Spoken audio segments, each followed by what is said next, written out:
आज आम्ही महापालिकेच्या आयुक्तांची भेट घेतलेली आहे आणि त्याच्या मागचं कारण असं आहे की तुम्हाला सगळ्यांना माहिती आहे की निवडणुकीची प्रक्रिया सुरू झालेली आहे आणि अनेक इच्छुक उमेदवारांना NOCs घेण्यासाठी विविध प्रभाग समितीमध्ये फिरावं लागतं.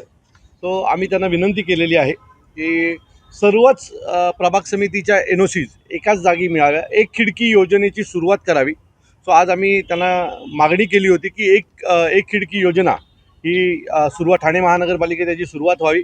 आयुक्तांनी तात्काळ त्या गोष्टीला मान्यता दिली आणि उद्यापासून ठाण्यातल्या जेवढ्या परवानग्या आहेत, जेवढ्या इच्छुक उमेदवारांना लागणाऱ्या परवानग्या आहेत त्या एकाच जागी मिळतील. त्याची घोषणा ते आज संध्याकाळपर्यंत करतील. अविनाशजी, महाविकास आघाडीची बैठक होती, कारण महायुतीच्या बैठका सुरू आहेत, ठाण्यामध्ये देखील बैठका झाल्या, त्या काय नेमकं ठरलेलं आहे आणि काय एकंदरीत सांगाल की कशा प्रकारे जागा वाटप?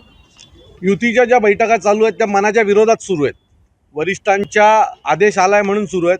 आमच्या ज्या बैठका चालू आहेत त्या मनापासून मागच्या 15 दिवसापासून सुरू आहेत आणि मनापासून आम्ही ज्या काही जागा वाटपाचा तिढा आहे तो आमचा सुटला आहे. खरं तर आमचा तिढा नव्हताच. आमच्याकडे आमच्या पहिल्या दिवसापासून सर्व शिवसैनिक किंवा महाराष्ट्र सैनिक असतील, राष्ट्रवादी काँग्रेसचे जे पदाधिकारी असतील, त्यांचं उद्दिष्ट साफ आहे की भारतीय जनता पक्ष शिवसेनेला सत्तेपासून लांब ठेवणं आणि त्याच्यासाठी एखाद जागा कमी आली तरी चालेल, परंतु ही जी काही महाराष्ट्राला लागलेली कीड आहे ही संपवण्यासाठी आम्ही सगळे एकत्र आलो आहे आणि बऱ्यापैकी आमच्या बैठका झालेल्या आहेत आणि लवकरच याच्या बाबतीमध्ये एक शुभ संकेत तुम्हाला सगळ्यांना मिळेल. जागा वाटपासोबत काय फॉर्म्युला ठरलाय का?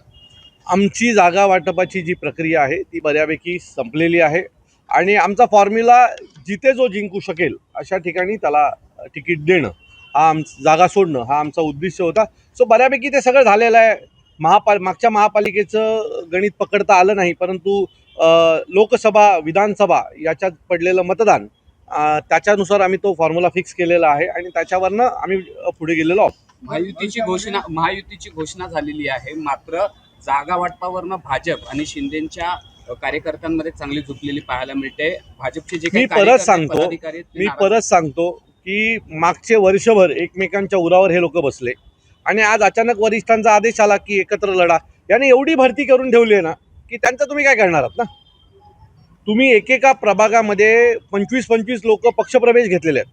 आता त्यांचं करणार काय, तुम्ही भाजी घालणार त्यांची? आता त्यांची नाराजी देखील यांना ओढवायची आहे आणि मागील 8-9 वर्ष हे अनेक उमेदवार हे निवडणुकीची वाट पाहत होते, तयारीला लागले होते. मागचे 12-12 वर्ष लोक काम करतात. तर त्यांची जी काही इच्छा आहे निवडणूक लढण्याची ती या सगळ्यामध्ये तुटणार आहे. त्याच्यामुळे मला असं वाटतं की यांची जरी युती झाली तरी ती युती मनापासून नसेल, एवढं खात्रीने सांगतो. राष्ट्रवादी भविष्यामध्ये एकत्र येणार संकेत मिळत आहे, काय भूमिका असेल म्हणते?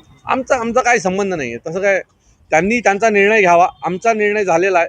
आम्ही आणि शिवसेना एकत्र लढणार एवढं खात्रीने सांगतो. ठाण्यामध्ये देखील काँग्रेस तुमच्याबरोबर नाहीये, काय सांगायला? असं तुम्हाला गैरसमज आहे. काँग्रेस आमच्या सोबत आहे. जितेंद्र आव्हाड साहेब आम्हाला या सर्व